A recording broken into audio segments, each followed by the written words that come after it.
오늘 말씀의 제목은 빌라도의 신문입니다.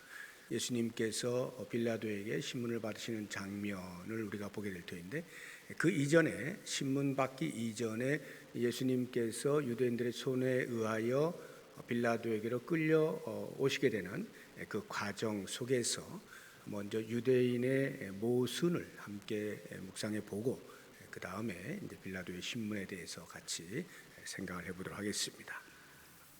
예수님께서 가룟 유다와 그 일당들에 의해서 체포가 되셔서 제일 먼저 도착하신 곳은 전임 대제사장이었던 안나스의 집이었습니다.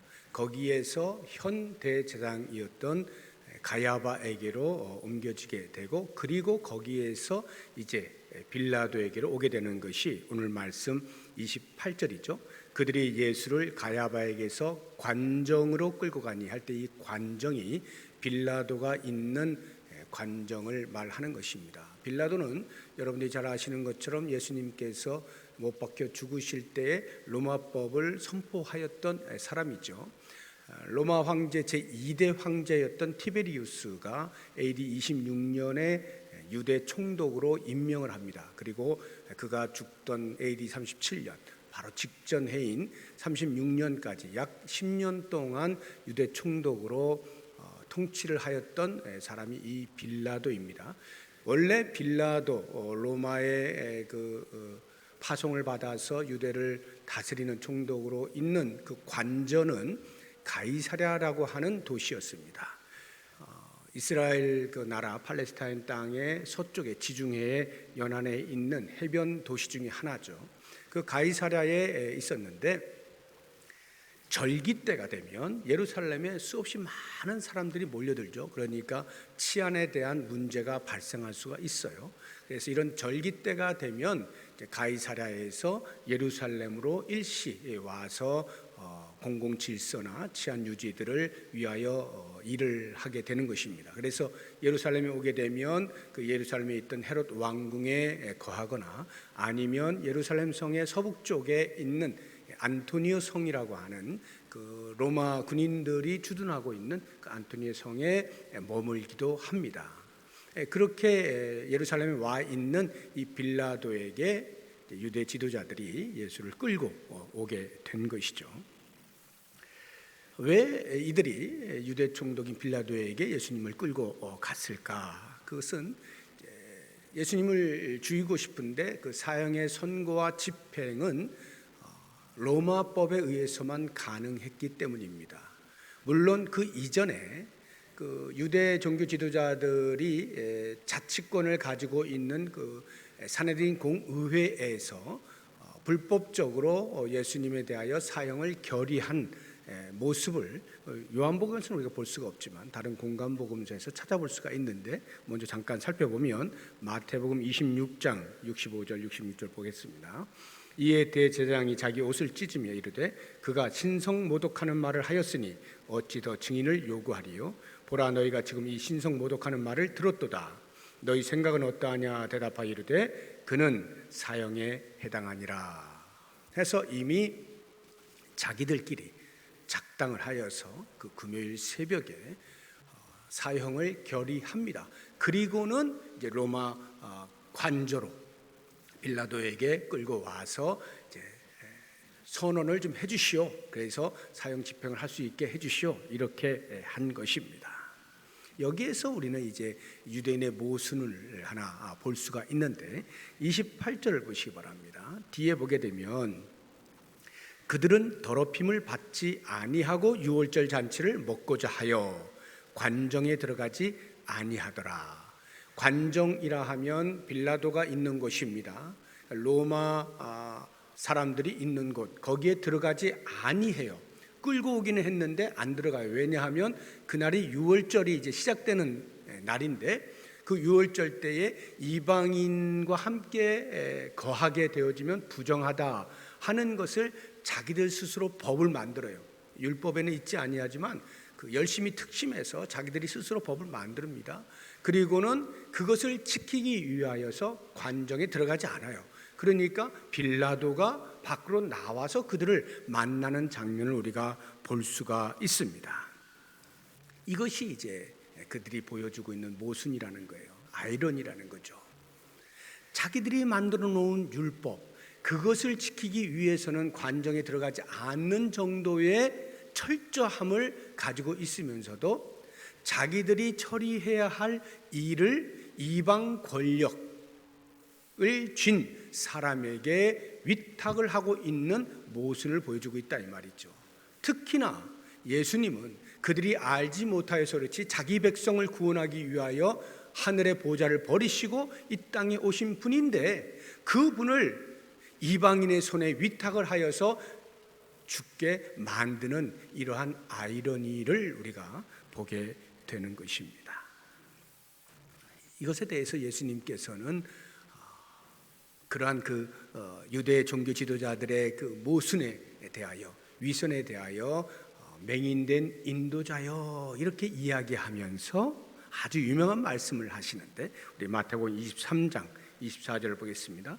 맹인된 인도자여, 하루살이는 걸러내고 낙타는 삼키는도다. 하루살이는 걸러내고 낙타는 삼켜버리는, 조그마한 것에는 신경을 쓰고 지키려고 애를 쓰면서 정작 본질적인 것, 핵심적인 것에 대해서는 놓쳐버리는 어리석음을 범하는구나, 이렇게 예수님이 말씀을 하시는 거예요. 우리가 생각해 볼 것은, 오늘날 예수를 믿는다라고 하는 기독교 신앙을 가지고 있는 우리들이 기독교 신앙의 본질인 예수 그리스도를 붙잡는 것은 마치 언제나 나는 붙잡고 있어라고 착각을 하면서 그 주변의 것들에 신경을 써서 그것을 지키는 것으로 마치 신앙생활을 잘하고 있는 것으로 착각을 하고 있지는 않는가 하는 부분을 우리가 이 밤에 좀 묵상을 해보자는 거예요. 우리가 신앙생활을 하다 보면 주변에 얼마나 많은 것들이 있습니까? 그런 것들, 어떤 종교적인 행위, 이런 것들에 신경을 쓰다가 정작 내 가슴 중심에 모셔야 될 예수 그리스도에 대해서는 놓친 채 엉뚱한 것에서 열심을 내고, 그렇게 하면서 핵심을 완전히 놓쳐버리고 있지는 아니한가.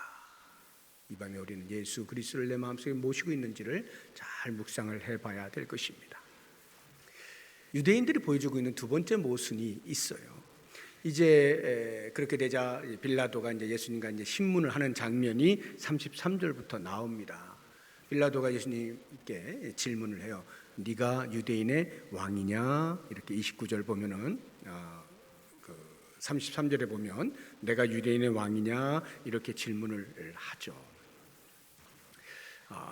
그 질문하기 전에 이제 유대인들이 와서 빌라도에게 이제 고발건을 이제 접수를 하는 그 과정을 보게 되어지면 29절에 보니까 이제 빌라도가 이제 밖으로 나가서, 안 들어오니까 밖으로 나가서 왜 왔느냐, 무슨 일로 고발하느냐 이렇게 묻죠. 그러니까 30절에 이 사람이 행악자요. 행악자라는 얘기는 이제 범죄자라는 말이에요. 범죄자요.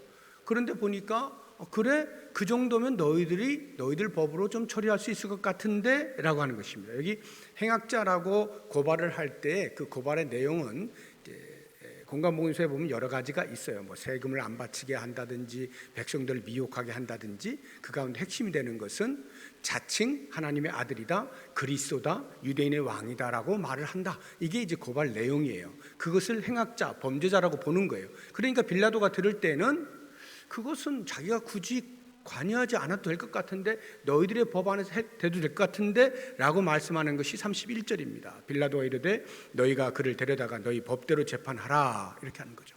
그런데 그들이 대답하는 것이 뭐냐 하면 우리에게는 사람을 죽이는 권한이 없습니다 라고 말을 하는 것입니다. 그러니까 당신이 반드시 해야 됩니다. 이 뜻은 우리가 처리할 수 있는 것이었다면 굳이 당신에게 끌고 왔겠습니까? 우리가 할 수 없는 사형과 관련되어진 것이니 이 사람은 무조건 사형에 처하도록 해야 합니다 라고 하는 자기들의 의지를 확고하게 보여주면서 재청원을 하고 있는 모습을 볼 수가 있는 거예요. 이제 여기에서 이제 유대인들의 두 번째 모순을 우리가 보게 되어지는 것인데, 이들이 사형 집행권이 없는 것은 사실입니다. 실제로 이제 로마가 지배하고 있었기 때문에 로마의 법으로만 사형을 집행할 수가 있어요. 그러니까 사형 언도를 내리고 집행을 할 수가 있어요. 그런데 실제로는 이 유대 종교 지도자들이 권한이 있어서 그 로마법과 관계없이 로마법을 무시한 채 사형을 집행한 예가 없지가 않습니다. 성경에 나타나는 것만으로도 우리가 알고 있는 스데반을 죽일 때를 한번 보시죠. 사도행전 7장 58절 이하를 보면 성 밖으로 내치고 돌로 칠세 증인들이 옷을 벗어 사울이라는 청년의 발 앞에 두니라. 59절 그들이 돌로 스데반을 치니 스데반이 부르짖어 이르되 주 예수의 내 영혼을 받으시옵소서 하고 무릎을 꿇고 크게 불러 이르되 주여 이 죄를 그들에게 돌리지 마옵소서. 이 말을 하고 잔이라, 잔다는 게 죽었다는 말이에요. 돌로 쳐 죽였어요. 스데반이 증거하자 그 소리를 듣고 있다가 이를 갈면서 돌로 쳐 죽였어요. 로마법에 호소하지 않았다 이 말입니다. 심지어는 예수님의 제자 12제자 가운데 한 사람인 사도 야고보를 죽일 때도 마찬가지입니다. 사도행전 12장 2절을 보시면 요한의 형제 야고보를 칼로 죽이니 해서 로마법에 의탁하지 아니한 채 직접 사형을 집행한 예들이 이렇게 있다 이 말이죠. 그럼에도 불구하고 그들이 예수님을 죽이고자 할 때에는 왜 자기들의 힘으로 그간 했던 것처럼 그렇게 죽이지 아니하고 굳이 로마 사람에게 와서 로마법에 의하여 처형되도록 하려고 했을까? 이 부분을 생각하면 이런 거예요. 스데반이나 야고보 정도는 자기들이 처리해도 큰 문제가 안 돼요. 그런데 예수님은 이미 추종자들이 너무 많은 거예요. 그러니까 자칫 잘못 건드렸다가 그 추종자들에 의해서 폭동이 일어날 수도 있겠다라고 하는 염려가 있는 거죠. 뿐만 아니라 로마법에 의해서 처형을 당하게 되어지면 그들이 아무리 어떠한 이유로 폭동을 일으킨다 할지라도 잠재울 수가 있어요. 로마의 군대의 힘에 의해서. 그러니까 어느 누구도 토를 달지 못하도록 공식적인 정확한 법에 의해서 집행되도록 하기 위하여 빌라도에게 끌고 와서 로마법에 의해서 처형되도록 했다는 말입니다. 이러한 모순 덩어리를 예수님이 모르시지 않죠. 그럼에도 불구하고 예수님께서는 그대로 당하시죠. 왜냐하면요, 하나님께서는 그 모순을 오히려 이용하셔서 당신의 뜻을 이루시기 때문에 그렇습니다. 32절을 보세요. 이는 예수께서 자기가 어떠한 죽음으로 죽을 것을 가리켜 하신 말씀을 응하게 하려 함이로라. 그들은 나름대로 자기들의 머리를 써서 아무도 반항할 수 없도록 꼼짝없이 올가미를 씌워서 죽일 수 있는 방법을 찾았다라고 생각해서 로마 사람들에게 가가지고 예수님의 사형을 언도받기 원했지만 오히려 하나님께서 그것을 이용하여서 예수님께서 십자가에서 죽으시게 되는 온 인류의 구원의 역사를 이루어 내시는 이 하나님의 섭리, 유대인들의 모습 속에서, 이 모순 속에서 숨겨져 있는 하나님의 섭리, 우리는 이와 같은 하나님의 섭리를 보면서 우리의 인생 가운데 각자에게 하나님께서 경륜을 가지시고 계획 속에서 진행해 가시는데 때로 우리는 그것을 알지 못할 때가 있어요. 마치 이 유대인들이 자기들이 하는 짓이 하나님의 섭리 안에 있음을 알지 못하고 마치 자기들의 꾀로 무엇인가를 이루어낼 수 있을 것이라 착각을 하는 것처럼 우리의 삶 가운데 하나님의 섭리가 진행되고 있음에도 불구하고 우리가 그것을 알지 못하여 때로는 거기에 대하여 불만을 토로하거나 때로는 그것에 대하여 의시되거나 하는 이러한 우를 범할 수도 있어요. 철저하게 우리의 삶의 처음부터 끝까지는 하나님의 섭리 안에서 진행이 된다라고 하는 사실을 우리는 이 말씀을 통하여 깊이 묵상을 해야 되는 거예요.